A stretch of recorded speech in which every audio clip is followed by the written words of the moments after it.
Eu queria que você estivesse com a sua Bíblia a postos, porque nós queremos pregar hoje um assunto muito importante. E certamente você vai precisar das Escrituras Sagradas para poder, João, para poder a gente saber o que Deus quer falar conosco, o que Deus quer fazer em nossa vida, por que Deus te trouxe aqui hoje, qual o objetivo, obrigado, qual o objetivo dele te trazer aqui hoje. Portanto, eu vou pedir para você não conversar, você não tirar a sua atenção por causa do seu WhatsApp, por causa do seu celular, a não sei que você consulte no celular os textos bíblicos que nós vamos citar aqui. Consagre esse tempo ao Senhor. Não deixa nada, nenhuma preocupação externa, tirar a sua adoração de Deus. Seu foco tem que estar em Deus nesse momento. Consagre a Ele esse momento. Eu queria pregar sobre o tema: qual o Deus que você serve? Qual o Deus que você serve? Pastor, mas que pergunta infantil.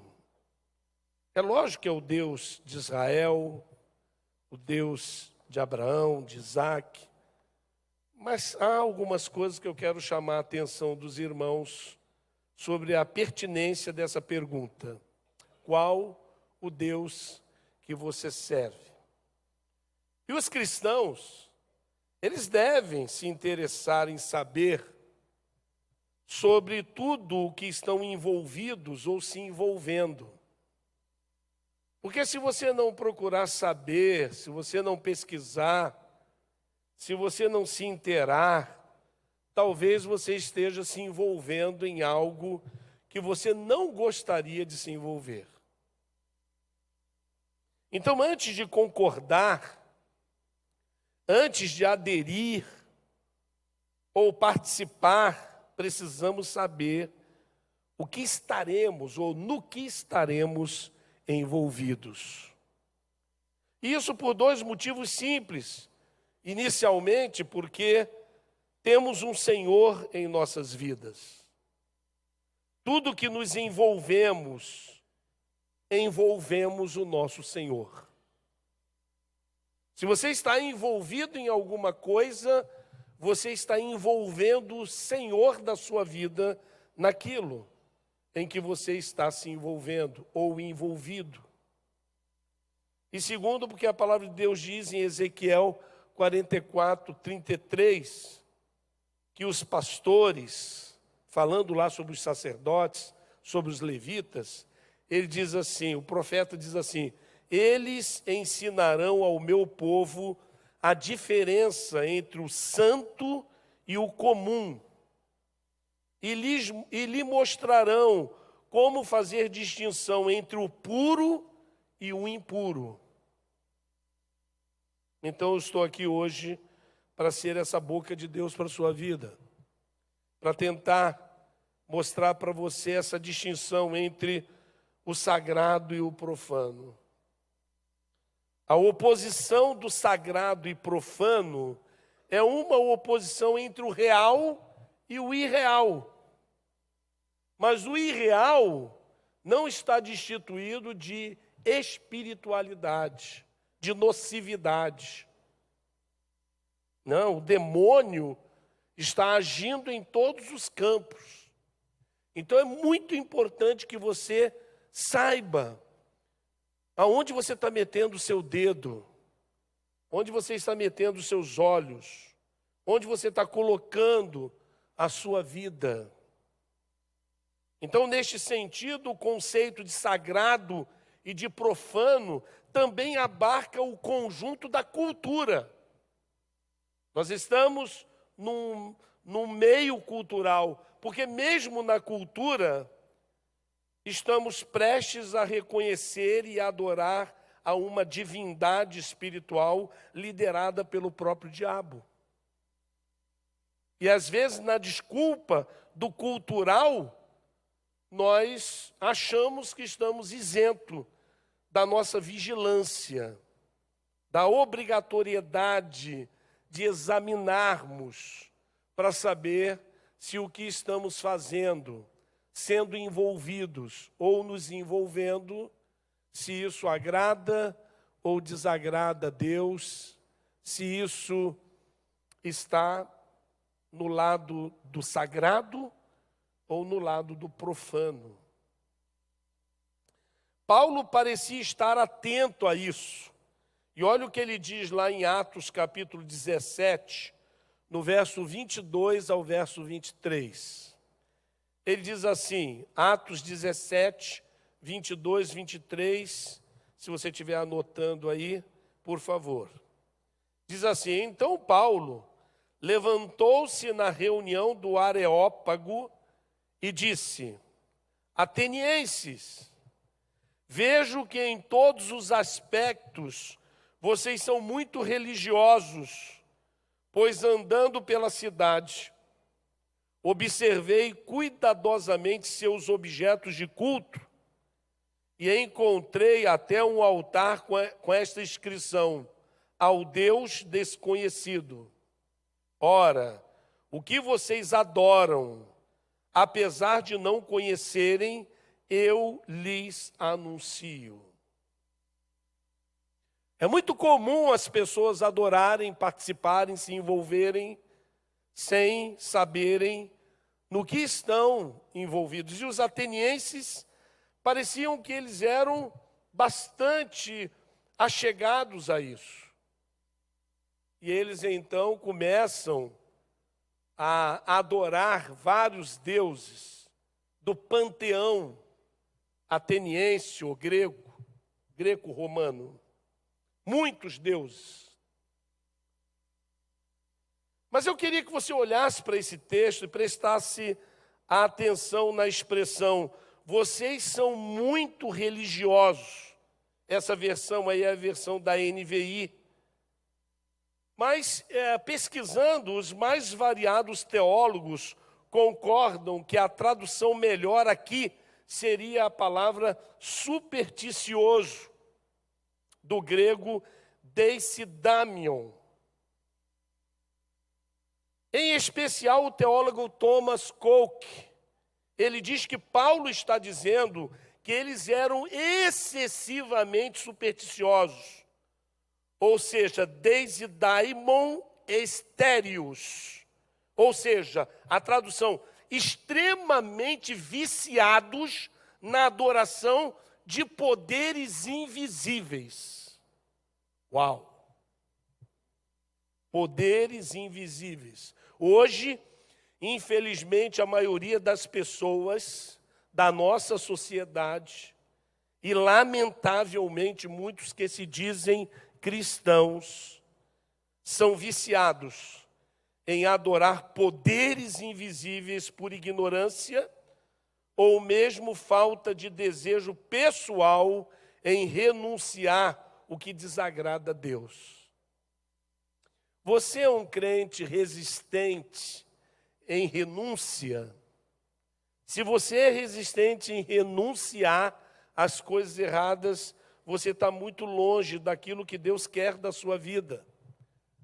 Porque é necessário que o cristão seja uma pessoa com o seu ouvido atinado com a palavra de Deus, seu coração moldável à palavra de Deus, a fim de que você não cometa os mesmos erros do mundo perdido, sem Cristo e sem salvação.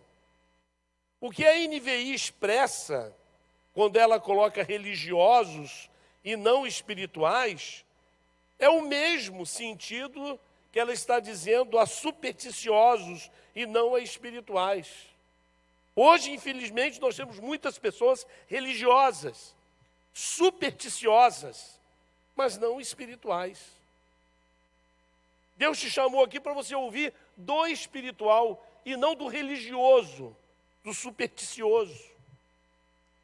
Sim, a Bíblia tem vários exemplos de supersticiosos, os bruxos do Egito, por exemplo, quando Moisés chegou em frente ao faraó para cumprir os milagres, os poderes do céu que o Senhor deu a Moisés, eles, os bruxos do Egito, pessoas religiosas, supersticiosas, e o diabo se aproveita disso. O diabo gosta de se passar por outras pessoas. Ele adora vestir máscaras diferentes e dar poderes a imagens ou até pessoas que se submetem a ele e aos seus valores. Não há uma disputa entre Deus e o diabo. O diabo, quando entra na presença de Deus para alguma coisa, segundo registros da Bíblia, sempre ele se mostrou completamente subjugado pelo poder de Deus. Nós é que colocamos o poder do diabo extremamente elevado. E ele tem poder. Na história de Jó, diz que quando os servos do Senhor se apresentavam na presença de Deus, veio o diabo. E ele veio manso. Quando o Senhor chegou numa cidade, num lugar onde havia um homem endemoniado por milhares, centenas de demônios, e o Senhor pisou naquela terra, aquele endemoniado que ninguém conseguia conter.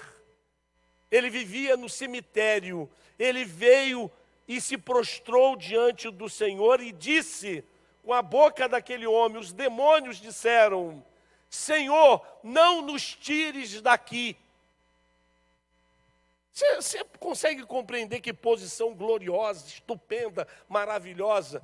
O Deus encarnado, Jesus, o Emanuel, Deus conosco, vai em algum lugar e quando ele pisa naquela terra, parece que o poder dele irradia e chega lá no cemitério, onde tem um poder do mal.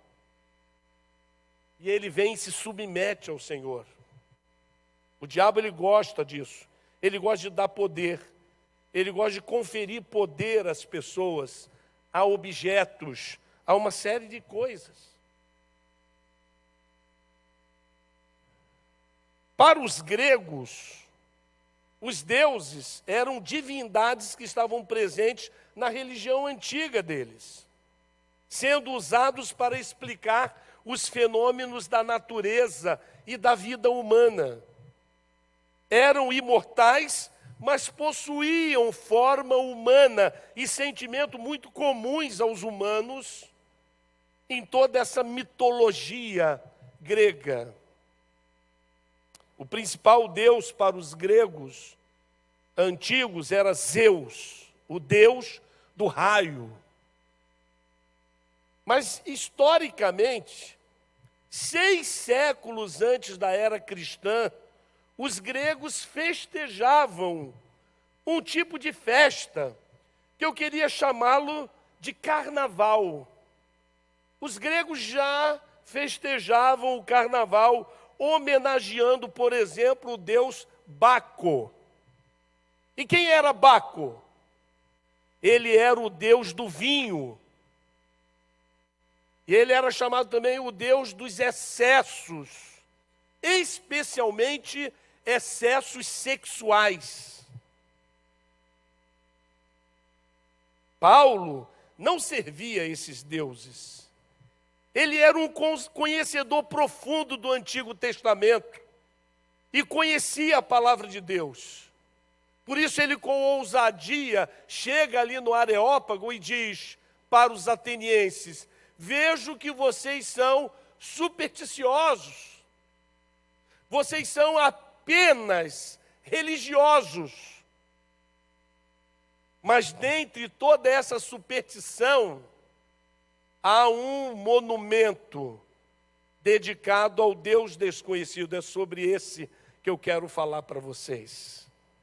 Imagina o quanto de demônio, o quanto de inferno, o quanto de imoralidade, o quanto de porcaiada havia nessas festas para Baco. Eu dou essa introdução aqui dessa festa grega, para poder tentar dizer alguma coisa sobre a festa do carnaval que passou agora recentemente. Quando a gente olha para a filosofia, para a mitologia, e você vai olhar essas coisas, parece que sem tirar e sem acrescentar, pegou a festa de lá e colocou aqui.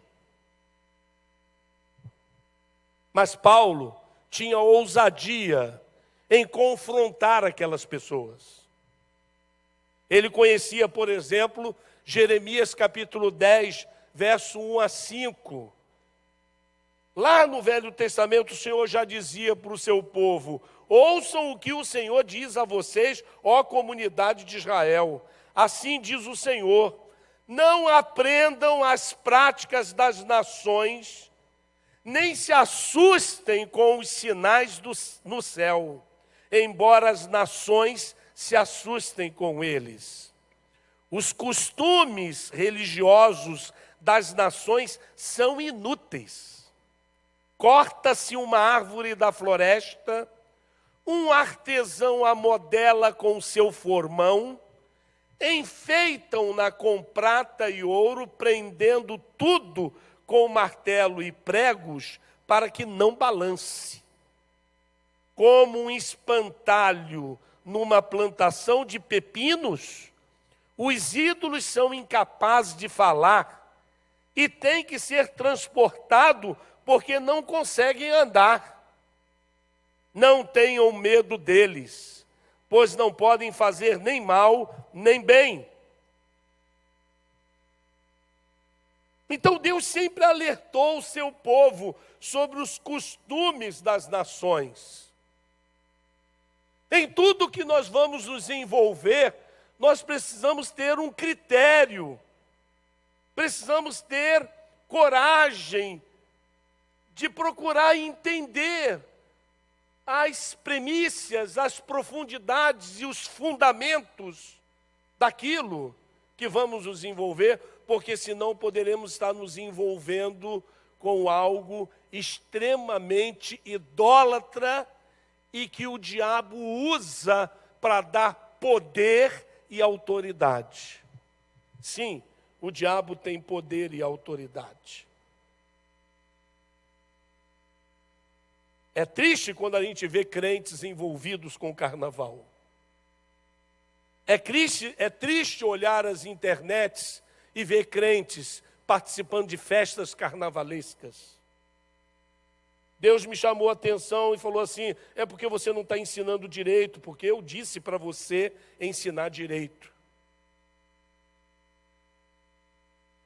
Não se sabe ao certo qual a origem da festa do carnaval. Existem etimólogos que afirmam que a expressão carnaval pode ter tido sua origem aplicada à chamada terça-feira gorda.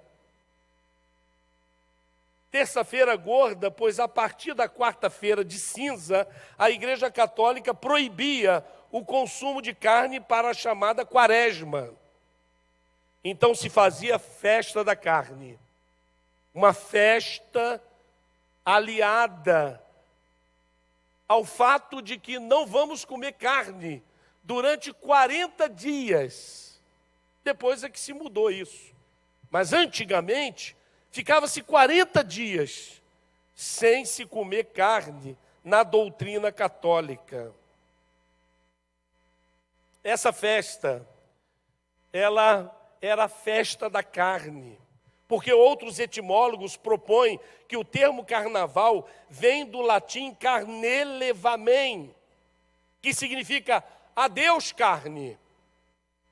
Nós vamos ficar sem você, carne. Por isso, hoje, a festa iniciada pelos gregos há 6 séculos antes do cristianismo surgir, ela toma contornos e ritmos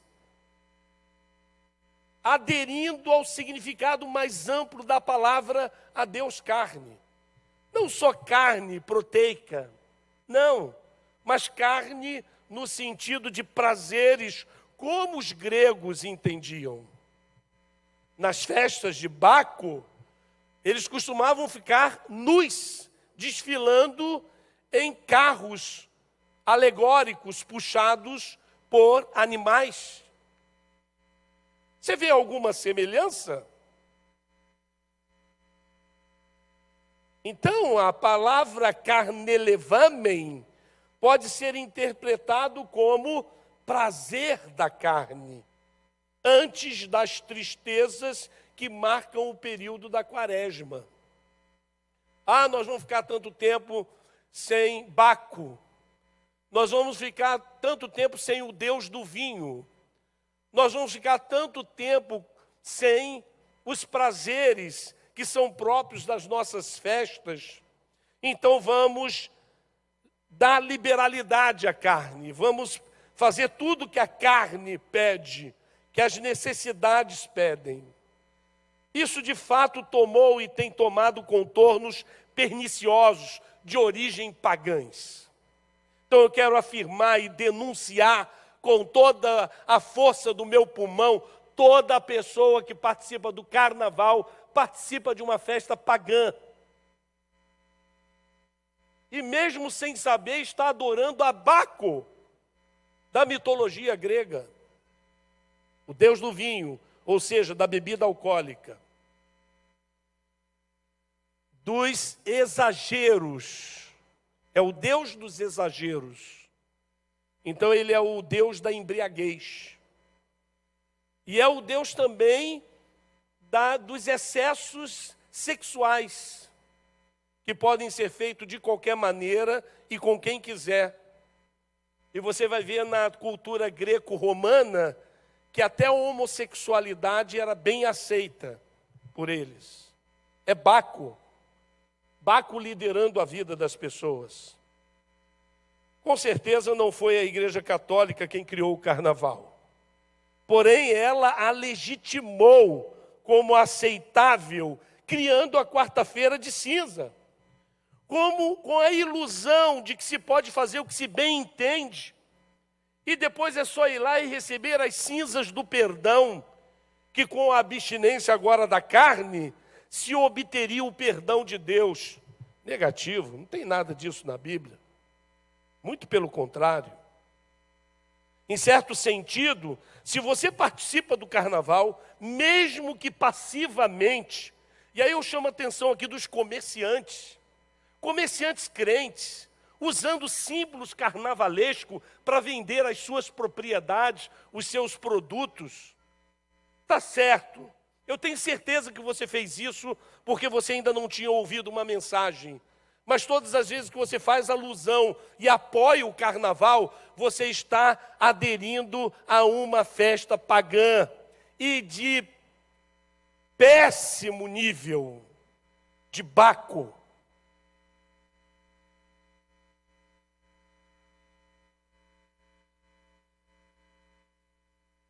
Paulo diz aos gregos ser o Deus desconhecido que eles não conheciam, porque Baco eles já conheciam.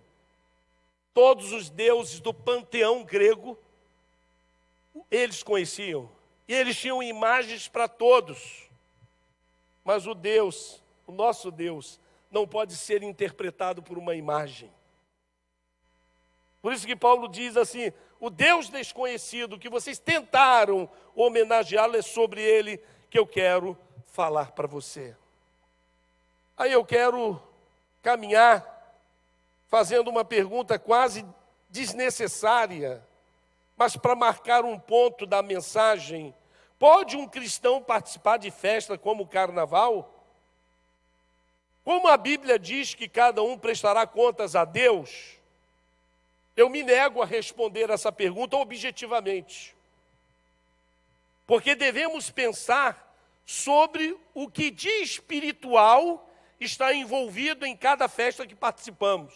E esta é a minha missão, de trazer luz às vossas consciências e mentes sobre o espiritual que está envolvido, aonde você vai participar como você quer, desde que publicamente não envergonhe essa igreja, porque senão ela terá que se excluir do hall de membros dela, mas que você assumirá diante de Deus. E Deus vai falar, você estava lá no dia 5 hoje? 5? 6 já? Dia 6, você estava lá, você ouviu pela rádio, pela internet, você ouviu o meu servo denunciar sobre Baco e mesmo assim você continuou? Não, tem coisa espiritual envolvida. E coisa espiritual envolvida que explica muita coisa. Explica muita derrota, explica muita bagunça, muitas trevas, muita briga, um monte de coisa. Há festas de glorificação a deuses.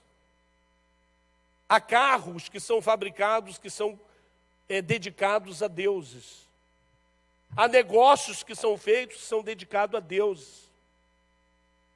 E nós somos o povo do espiritual. A obrigação em enxergar essa coisa é nossa. O mundo tem que vir a nós e perguntar: o que você acha disso? E você diz assim, e você deve dizer, ou deveria dizer: assim diz o Senhor, e mostrar para eles.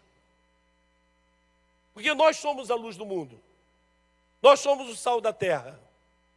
Se há pessoas que estão confusas sobre essas coisas, não é o povo de Israel que pode ficar confuso. Nós temos que estar firmes e constantes, sempre abundantes na obra do Senhor, sabendo que o nosso trabalho não é vão no Senhor. Há festas de exaltação de nomes importantes. Há festa de glorificação até de objetos, que aliás não subsistiriam nem mesmo a menor ameaça que pudesse enfrentar, dado o seu orgulho. Lá em Jeremias, o escritor Jeremias chega a dizer: é necessário pregá-los com pregos para que não se movimentem. Eles não têm pés para andar, não conseguem, porque não são nada. Mas o orgulho e o poder que o diabo injeta em cima disso faz deles grandes coisas, grandes obstáculos. E quando eu digo de orgulho, me lembro do Titanic, criado onde o seu construtor disse: nada, ninguém, nem Deus pode afundar esse navio. E na viagem de inauguração, o Titanic foi afundado. Então, se sabemos que o carnaval é uma festa da carne, e que sua origem está ligada a outros deuses, misturado a atos indecentes e imorais, sem dúvida alguma, ela não é para o crente em Cristo Jesus. Paulo diz isso à igreja de Corinto. 1 Coríntios capítulo 2, verso 12, diz assim: nós, porém, não recebemos o Espírito do mundo, mas o Espírito procedente de Deus, para que entendamos as coisas que Deus nos tem dado gratuitamente. O Evangelho é gratuito, a palavra de Deus é gratuito, o trabalho na obra de Deus é gratuito. Ele tem nos dado bênçãos e mais bênçãos, tudo de forma gratuita. O que falta a muitos crentes é o discernimento das coisas espirituais. E é o que Paulo continua a dizer sobre isso aos crentes de Corinto no verso seguinte, no verso 13. Ele está dizendo que Deus nos dá a conhecer as coisas gratuitas. Ele diz: dessas coisas, também falamos, não com palavras ensinadas pela sabedoria humana, mas com palavras ensinadas pelo Espírito, interpretando verdades espirituais para os que são espirituais. Não balança a cabeça não, querido. Não balança a cabeça não, mas você é espiritual. Porque se você não é espiritual, essa mensagem é para você. E para você que é espiritual, para ficar mais esperto. Em tudo que você se envolverá, desde o casamento, desde uma sociedade, desde uma festa que te convidam, o importante não é a pessoa, nem a data, nem o glamour. O importante é o espiritual. O que está envolvido nisso? O que é um crente espiritual? O Senhor nos faz sentir o prazer pela palavra dele. Você é uma pessoa com compromisso de oração. Desculpe, irmãos, mas a pregação é uma questão de confrontação. Pastor não tem prazer em dizer para alguém, mesmo porque eu não julgo as pessoas, que você é ou não é. Mas você precisa saber, porque as coisas espirituais são reveladas para os espirituais, porque os carnais não conseguem entender. E se você está entendendo o que eu estou dizendo aqui, é bem provável que você seja espiritual. Você precisa se relacionar com Deus. Precisa gastar tempo com Deus, conversando com Deus. Você precisa pegar a palavra de Deus e lê-la com prazer, com amor, grifando as coisas que são importantes para a sua vida, porque ali há vida. Vida abundante há ali na palavra. Então você precisa tirar as coisas que Deus está te dizendo quando você está conversando com Ele. Não dê mais tempo a você falar com Deus. Dê mais tempo a Deus falar com você. Porque Ele tem muito mais para falar com você do que você falar com Ele. E o que você vai falar com Ele, Ele já sabe. Deus, Ele não quer que você seja religioso. Ele quer que você seja relacional. Profundamente relacional. O Salmo 1, verso de 1 a 5, eu sempre costumo dizer esse salmo nessa época de carnaval. Mas não o fiz antes. É interessante que eu costumo pregar uma mensagem preventiva quanto ao carnaval. Mas isso é muita estupidez da minha parte. Porque cada um de nós é responsável pela nossa vida. E esse ano eu deixei para fazer uma mensagem pós-carnaval.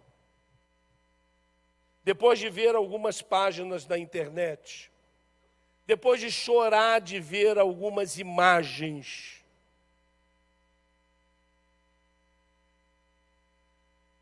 não fique preocupado, não vou levar nenhuma delas para o conselho de líderes, nenhuma. São todas abaixo de oração.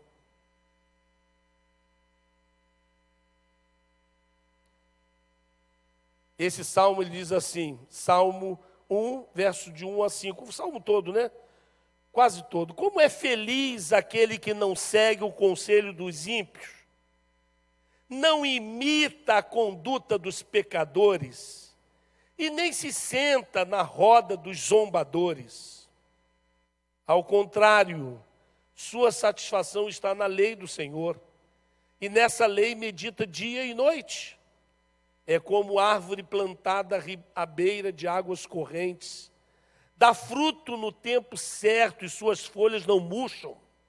Tudo que ele faz prospera.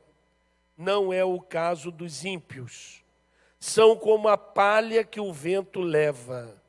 Por isso, preste atenção, os ímpios não resistirão no julgamento, nem os pecadores na comunidade dos justos. A eternidade é só para os espirituais. Não é para quem é membro de igreja. Não é para quem é religioso ou supersticioso.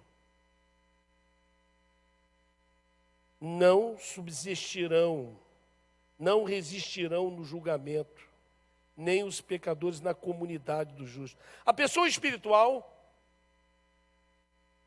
perde o prazer pelas coisas da carne e toma a atitude de sair da roda dos escarnecedores.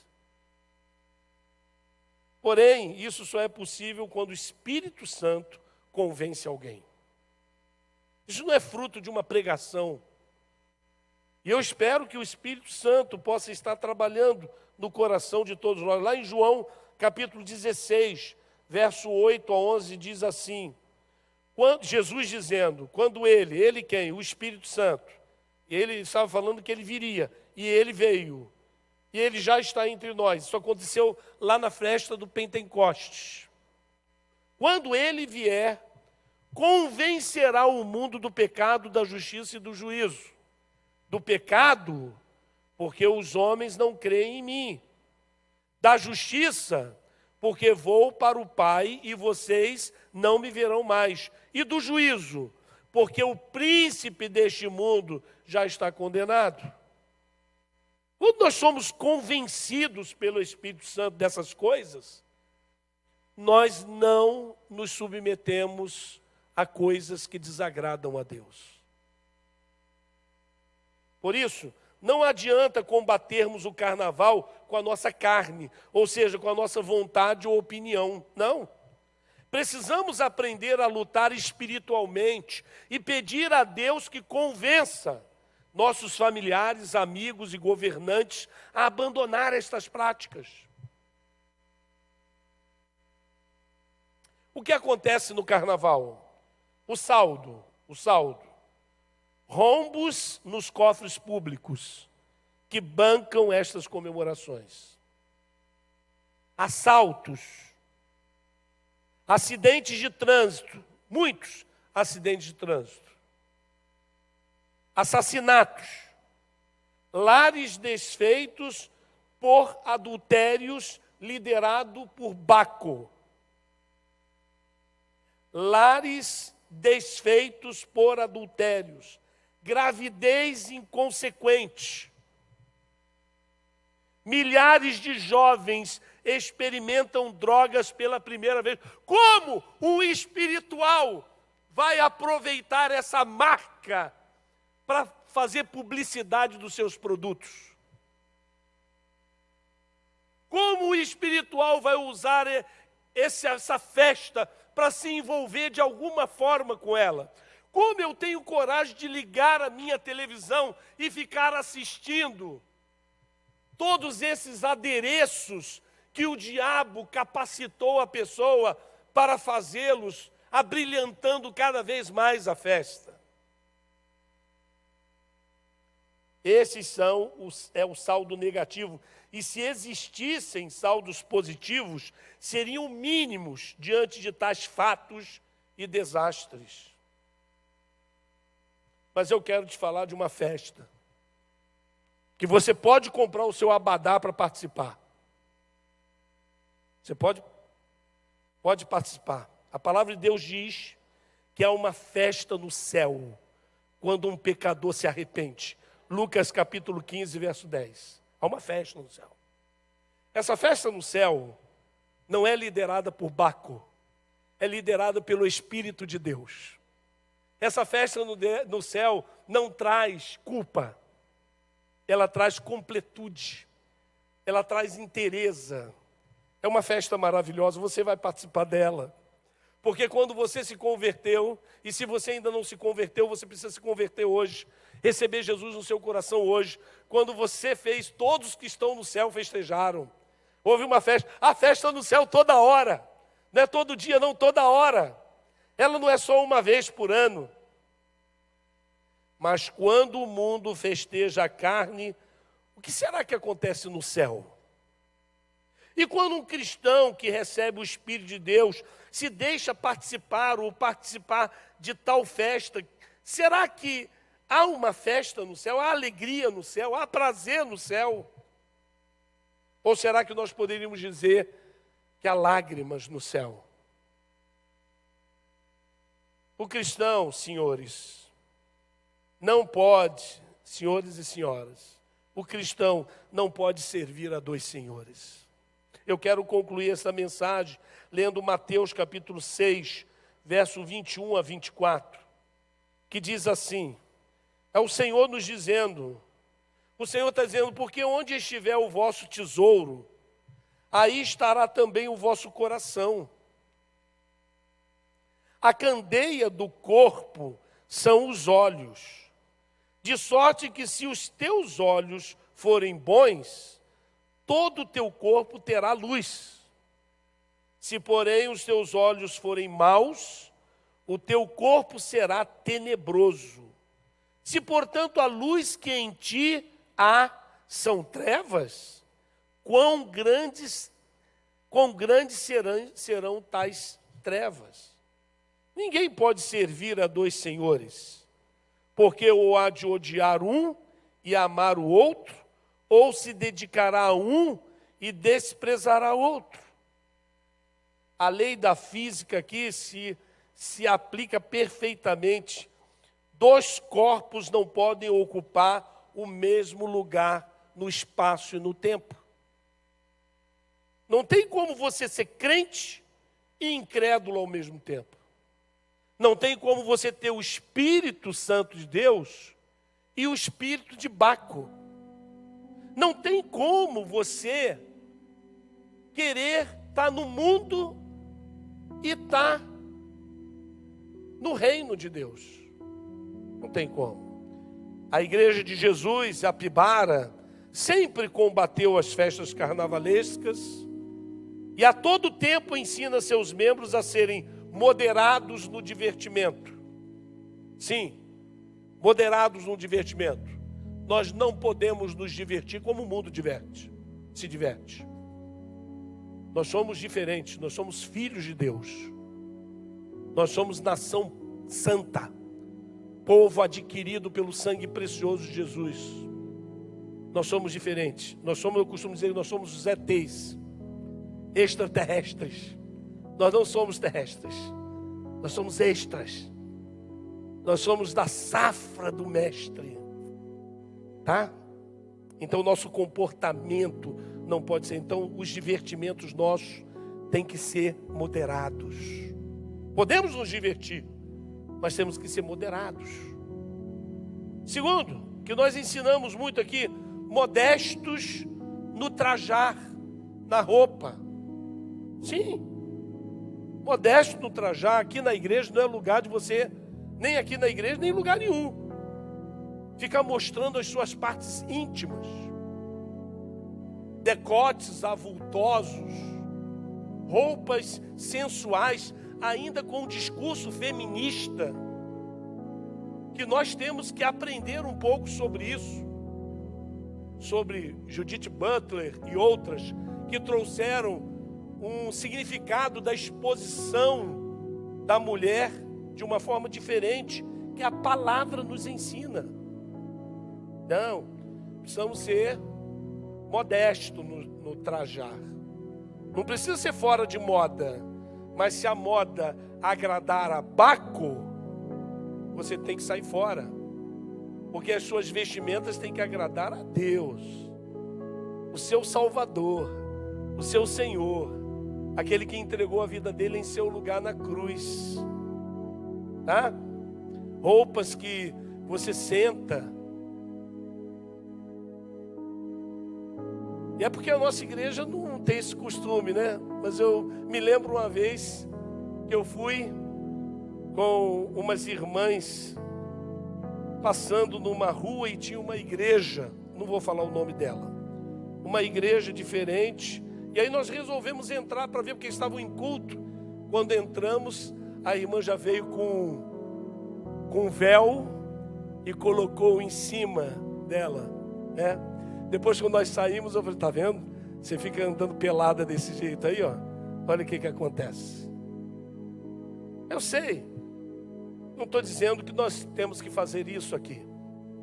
Mas eu estou dizendo que cada um de nós tem que saber em que você está envolvido. Porque talvez as suas roupas estejam apresentando uma coisa diferente do que Deus quer que você apresente. Outra coisa que nós ensinamos, abstêmios do álcool como bebida, por causa do controle. Quem bebe perde o controle. Tanto é que você não pode dirigir se você beber. Por que você pode dirigir e ser crente? Afinal de contas, você tem que dirigir a sua vida. Vai que sua vida esbarra na outra. ou se acidenta contra outra.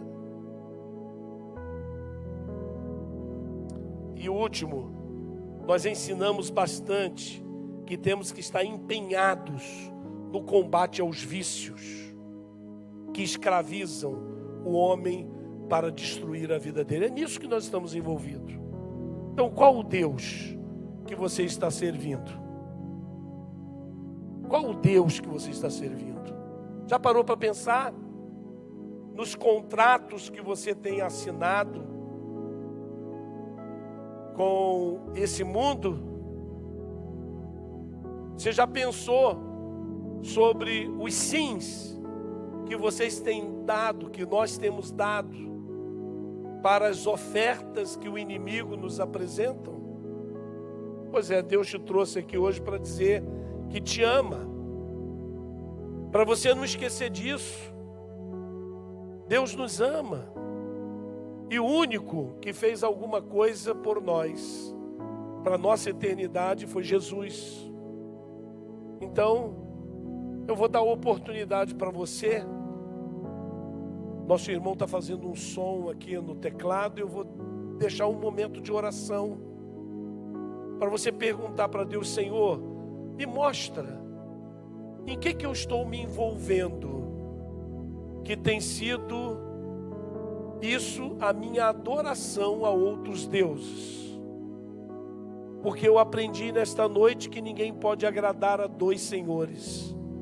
E eu tenho certeza que eu estou agradando a outro Deus e não ao Senhor. Faça essa oração agora, feche os seus olhos, converse com Deus. Ah, pastor, eu não tenho. Faça uma oração pedindo pelo menos para Deus te mostrar. Faça com fé, e Ele vai te mostrar. E depois nós vamos orar.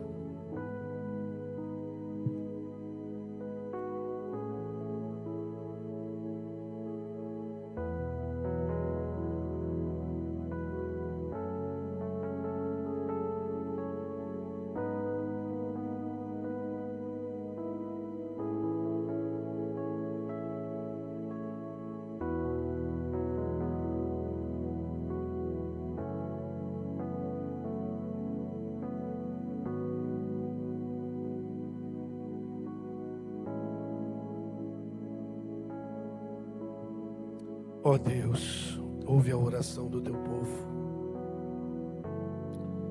Mostra para nós, Pai, onde estamos envolvendo a nossa vida.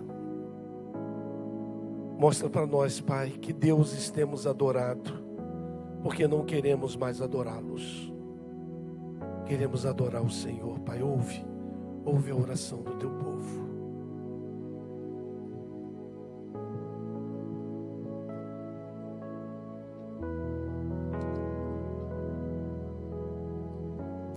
Amém. Amém. Amém. Pode terminar a sua oração. Amém. Se você já foi terminando a sua oração, diga amém. Amém. Amém. Eu queria concluir essa mensagem cantando uma música que ela fala sobre Sadraque, Mesaque e Abednego. Fala também de Pedro no mar. Né? E eu queria que você não ficasse em pé quando for começar essa música. Você pudesse ouvir um pouco a letra. Fica sentado. Não levanta não, senão eu vou mandar você sentar, tá? Senta aí, senta aí, senta aí, tá? Obedeça o seu pastor, porque tem uma ordem espiritual nesta orientação. O pastor quer fazer o seguinte: Deus tocou no meu coração para fazer o seguinte: nós vamos cantar essa música. E essa música diz que 3 homens, 3 jovens enfrentaram um ídolo, porque eles não queriam adorar aquele ídolo. E por causa disso eles foram sacrificados e lançados numa fornalha. Mas o rei Nabucodonosor, quando foi olhar para dentro da fornalha, ele viu que havia um 4º homem dentro da fornalha. E esse homem foi quem protegeu Ananias, Misael e Azarias deles sequer terem cheiro de queimado em suas roupas. É que pode entrar numa fornalha, os homens que levaram ele para as fornalhas morreram, não aguentaram tanto calor, e aqueles homens estavam andando e conversando com um anjo do Senhor. Para quem não sabe, no Velho Testamento, a expressão "o anjo do Senhor" acredita-se ser a própria pessoa de Jesus, porque esse anjo do Senhor, em vários momentos, aceitou a adoração, e anjos comuns não aceitavam a adoração. Então era o próprio Senhor. Eu fiquei imaginando isso, o próprio Senhor dentro daquela fornalha, falando assim: ó, vim aqui para te honrar, vim aqui para honrar vocês. Vocês não se ajoelharam diante da imagem de Nabucodonosor. E eu vim aqui dizer para vocês o quanto eu amo vocês, o quanto eu estou com vocês. Nessa tribulação eu vou estar com vocês. Só que a presença gloriosa do Senhor é tão estupenda que Ele aplacou todo o mal e todo o poder do fogo, protegendo Ananias, Misael e Azarias.